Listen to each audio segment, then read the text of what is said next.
Santaji Maloji Ghorpade, Dhanaji Jadhav and Ramchandra Pant Amatya. The Mughal Maratha Wars, also known as the Maratha War of Independence The Deccan Wars were fought between the Maratha Empire and the Mughals between 1680 and 1707. The war was initiated by Mughal Emperor Aurangzeb as he intended to take over the Deccan and down south. After the death of Aurangzeb, the Marathas were able to control till Peshawar. They had defeated Mughals in Delhi and Bhopal. In the Maratha history, we see that it is not only the ruler who executes or controls everything, as the head of the entire administration and the territory. There are other people like the army commanders, leaders of contingents, ministers, statesmen, queens, regents etc., who played important role in the thriving of the Maratha Empire. We see that the Maratha Empire has seen many voids. Santaji was from a family which had been historically important to the Marathas. The Ghorpade family was a branch of Bhonsle family. He was the eldest of the three sons of Maloji Ghorpade. His year of birth is estimated to be 1660. He was a Senapati at the court of SAMBHAJI Maharaj. Santaji rose through the ranks under the guidance of Hambirav Mohite. Santaji and his younger brother Balaji accompanied Shivaji in his campaign of Jalna in 1679. Shivaji had punished a young Santaji, asking him not to show his face for 3 months when he ignored the retreat warning at Jalna, thus causing delay to Maratha forces. Santaji later on became an important Sardar during Sambhaji Maharaj's reign. Sambhaji Maharaj had sent him and senior Sardar Kesotrimal Pingle with an army of 17,000 to bring food supplies from the Gingi region in 1686. Santaji was with his father Maloji in 1689 when Sambhaji Maharaj was being captured, while Maloji refused to leave Sambhaji Maharaj being his Senapati and died protecting his king in Sangameshwar. Santaji had already left the place as there were plans to wreak havoc on the Mughals, while Rajaram would be with a smaller contingent at Sangameshwar. Santaji first attained the rank of once Hazari officer, a commander of 5,000 soldiers in 1689 under Rajaram. In 1689, Sanatji attacked Aurangzeb's general Sheikh Zam, who was on a mission to siege Panhala fort. The Mughal contingent suffered heavy losses. Horses and elephants were captured. In 1689-1690, Santaji and Dhanaji did not allow the Mughal army to reach Rajaram while he was on his way to Gingi. In December 1690, Santaji and Dhanaji were promoted as leading Maratha generals, and were placed respectively under the supervision of Ramchandra Pant Amatya and Shankaraji Narayan Sachiv. In 1690, Saraz Khan and Rustam Khan, two Mughal noblemen, were defeated and captured by Dhanaji, Santaji, Narayan and Amatya. This was major blow on the Mughals. In July 1692, Rajaram awarded him with Deshmukhi fiefdom of Maharaj. In later part of 1692, Santaji and Dhanaji helped lessen the Mughal pressure on Gingi by capturing Dharwad on their way back. In the end of 1692, Santaji captured Alimadan Khan and brought him to Gingi. Zulfikar Khan's harassment by Santaji and Dhanaji made Zulfikar Khan compromise with Rajaram. In 1693, Santaji attacked the Mughal camp at Desur and looted their treasure, weapons and livestock. Santaji regrouped his troops and fought back Himmat Khan again on the 21st of November 1693 to avenge an earlier defeat on his hands. Italian traveler Minucci has talked in details about the swift techniques used by the Maratha commanders in wreaking havoc at the Mughal army camps. In 1695, Aurangzeb's powerful general Qasim Khan was killed by Santaji in Doderi near Chitradurga. The tussle with Zulfikar Khan. In December 1695, Dhanaji lost a battle near Vellore in the hands of Zulfikar Khan. In January 1696, Santaji attacked and killed General Himmat Khan. In February 1696, Mughal General Hamad ud-Din Khan won over Santaji in a tussle, and soon after he was again defeated by Zulfikar Khan at Arani in Karnataka. In 1693, Zulfikar Khan and Rajaram had long negotiations, and Zulfikar Khan was given safe passage by Rajaram, which was not respected by Santaji. He defeated and captured Zulfikar Khan. Zulfikar Khan had ambitions to capture a territory of his own in the south, as he expected the Mughal Emperor Aurangzeb to die due to old age or lose his throne, succumbing to battles of succession between his sons. He therefore delayed the capture of Gingi to increase his chances of having an independent territory. Rajaram formed alliance with Zulfikar against Aurangzeb in exception of some future benefits. Later in 1699, Zulfikar also provided safe passage to Rajaram's wives unmolested when he captured Gingi, with Rajaram already escaped. Politics of the time was very complex and ever-changing. Those acted without personal vendettas survived and were clear in their foresightedness. Zulfikar Khan also escorted Sambhaji's family respectfully and unmolested to Aurangzeb after he captured Raigad. He also was very protective and a well-wisher of Shahu's, Sambhaji's son in captivity, in Aurangzeb's campaign. Probably hoped for the Maratha help for his own ambitions. Rivalry between Santaji and Dhanaji. Santaji was very good at guerrilla warfare techniques, and this was one of his main contributions to the Maratha Empire by taking fights with the Mughal army continuously for a long time. Santaji was not good at diplomacy and soft skills. Jadunath Sarkar, the noted historian, writes in his famous book Military History of India, Santaji was a perfect master of this art, which can be more correctly described as Parthian warfare than as guerrilla tactics, because he could not only make night marches and surprises, but also cover long distances quickly and combine the movements of large bodies over wide areas with an accuracy and punctuality which were incredible in any Asiatic army other than those of Chengiz Khan and Tamerlane.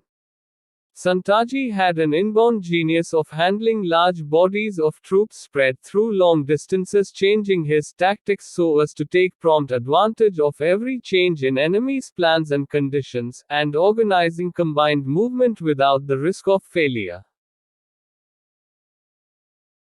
Rajaram gave Dhanaji the permission to go after Santaji.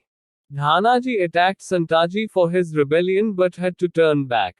Dhanaji defeated Santaji at Dahigaon with the help of Hanmantrao Nimbalkar.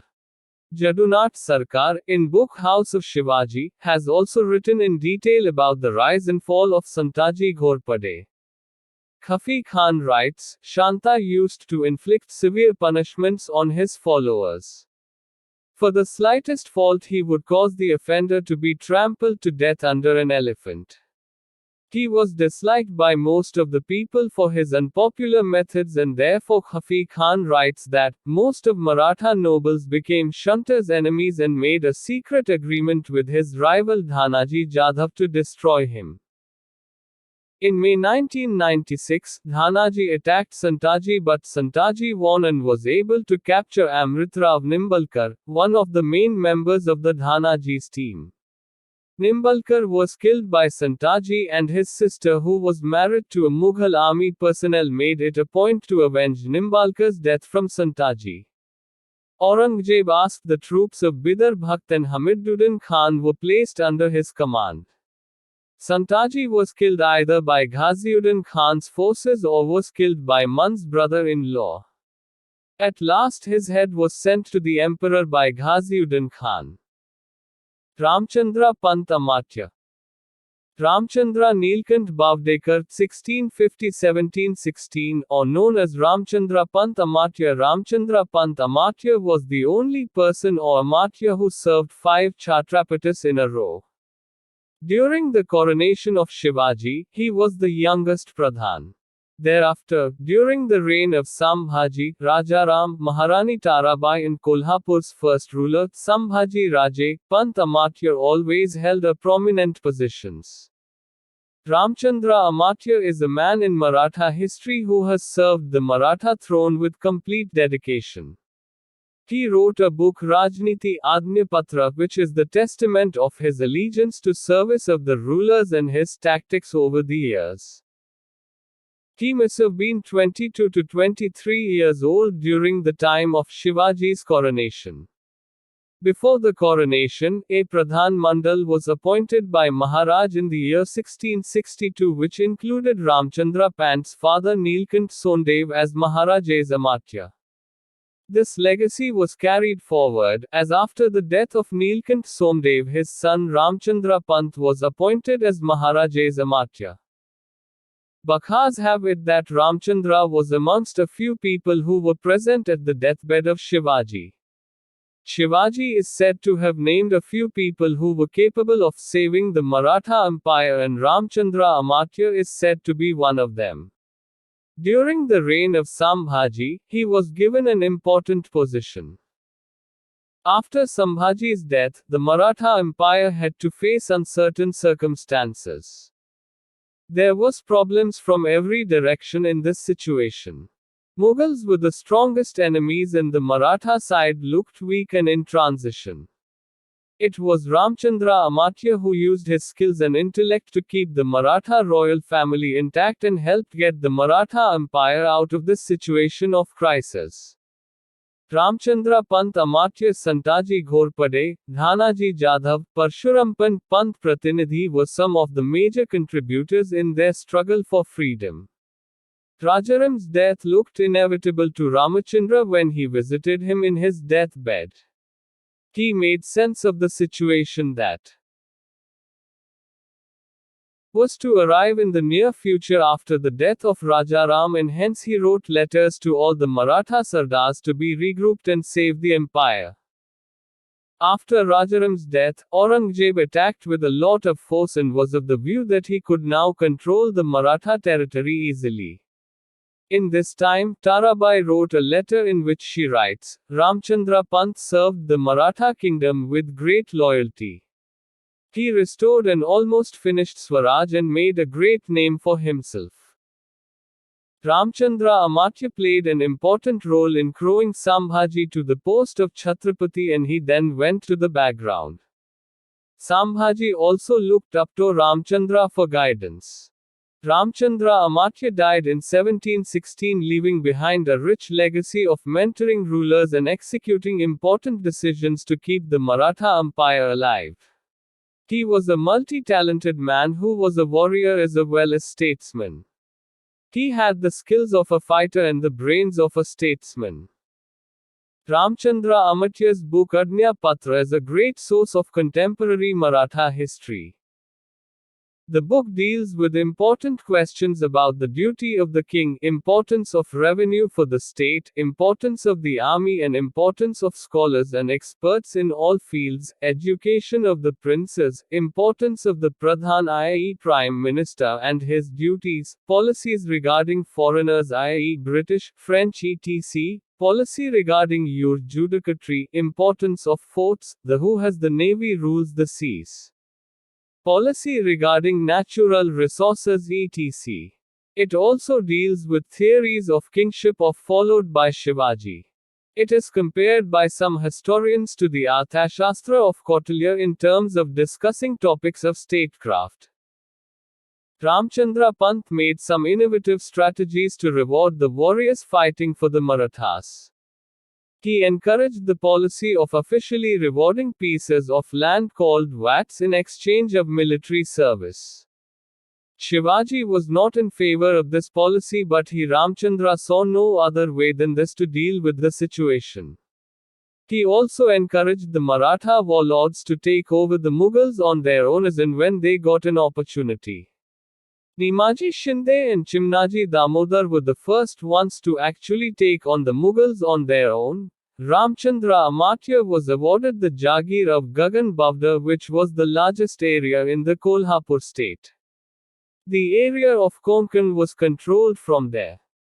Dhanaji Jadhav was an important person in the army of the Maratha Empire.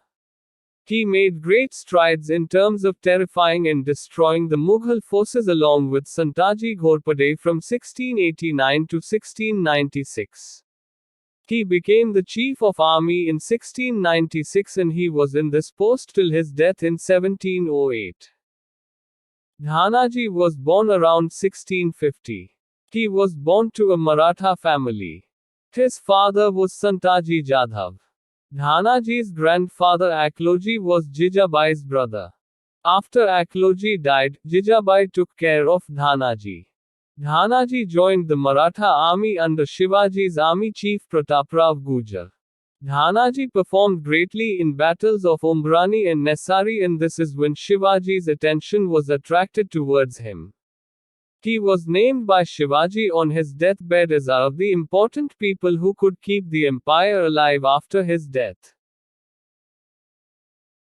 In 1703, Aurangzeb wanted to discuss with Dhanaji through his son Kambaksh. It was about the decision to hand over Shahu to him. The talks were not a success due to some non-real demands presented by Dhanaji on behalf of the king. In 1705, Maratha army containing 40,000 soldiers headed by Dhanaji, Dedo Malhar and Nimbalkar plundered and looted parts of Gujarat up to Bharuch. Dhanaji also destroyed the Mughal army at Baroda and Ratanpur. This made him bring heavy wealth for Maharashtra.